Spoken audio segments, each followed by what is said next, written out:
আগামীকাল বর্ধমানে সরসংঘ চালক মোহন ভাগবতের সভা রয়েছে। আর সেই সভার আগের দিন অর্থাৎ আজকে মোহন ভাগবত বর্ধমানেরই মধ্যবঙ্গ প্রান্ত তাদের সেই মধ্যবঙ্গ প্রান্ত শাখার যে ভবন, সেই ভবনের উদ্বোধন করতে তিনি আজকে এসছেন এবং সেই মধ্যবঙ্গ প্রান্তর যে নবনির্মিত ভবন সেখানে উদ্বোধন হচ্ছে, আপনারা দেখতে পাচ্ছেন।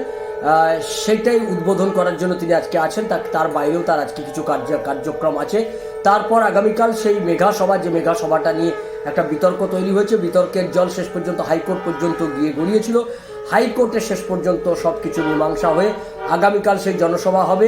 আর তার আগেই আজকে বর্ধমানে আরএসএস তার মধ্যবঙ্গ প্রান্তের যে শাখা, সেই শাখার নবনির্মিত ভবন, সেই ভবন উদ্বোধন করছেন সরসংঘ চালক মোহন ভাগবত। আপনারা দেখতে পাচ্ছেন সেই ভিডিওটি। সরসংঘ চালক মোহন ভাগবত সেই ভিডিওটি তিনি উদ্বোধন করলেন।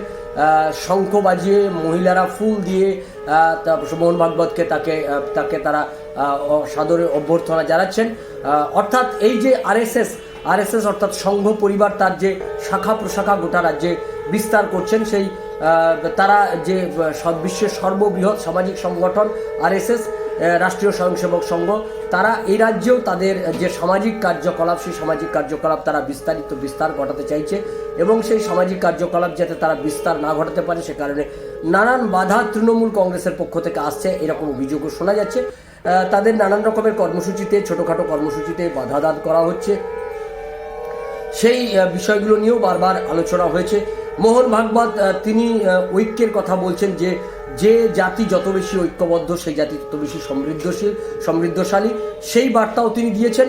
আগামীকাল মোহন ভাগবতের বর্ধমানের সভা, মেঘা জনসভা, সেই জনসভা থেকে মোহন ভাগবত কী বার্তা দেন সেদিকে গোটা বঙ্গবাসী নজর থাকবে। তার আগে আজকে তার এই বর্ধমানে আরএসএসের এই যে মধ্যবঙ্গ প্রান্তের যে ভবন উদ্বোধন, এটাও ওখানকার রাষ্ট্রীয় স্বয়ংসেবক সংঘের যারা কার্যকর্তা রয়েছেন তাদেরকে অনেক বেশি উৎসাহিত করবে।